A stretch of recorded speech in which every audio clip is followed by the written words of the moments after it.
सर्वात मोठी बातमी घडामोडी पाहण्यासाठी चॅनेल सबस्क्राईब करा। शिवसेना उद्धव बाळासाहेब ठाकरे पक्षाचे फायरब्रँड नेते आणि आक्रमक वक्ते म्हणून ओळखले जाणारे वसंत मोरे यांच्यावर अटकेची टांगती तलवार आहे। जातीवाचक आणि अपमानास्पद वक्तव्य केल्याप्रकरणी दाखल असलेल्या अॅट्रॉसिटीच्या गुन्ह्यात पुणे जिल्हा न्यायालयाने त्यांचा अटकपूर्व जामीन अर्ज फेटाळून लावला आहे।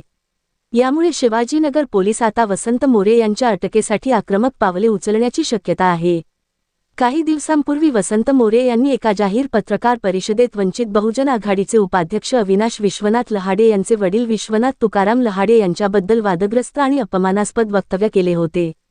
या वक्तव्यामुळे दलित समाजाच्या भावना दुखावल्या गेल्याचा आरोप करत लहाडे कुटुंबियांच्या तक्रारीवरून शिवाजीनगर पोलीस ठाण्यात वसंत मोरे यांच्या विरोधात अनुसूचित जाती जमाती अत्याचार प्रतिबंधक कायद्यान्वये अॅट्रॉसिटी गुन्हा दाखल करण्यात आला होता।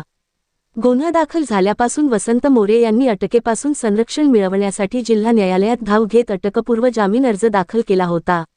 मात्र दोन्ही बाजूंचा युक्तिवाद ऐकल्यानंतर आणि प्रकरणाचे गांभीर्य लक्षात घेऊन न्यायालयाने मोरे यांचा जामीन अर्ज फेटाळून लावला।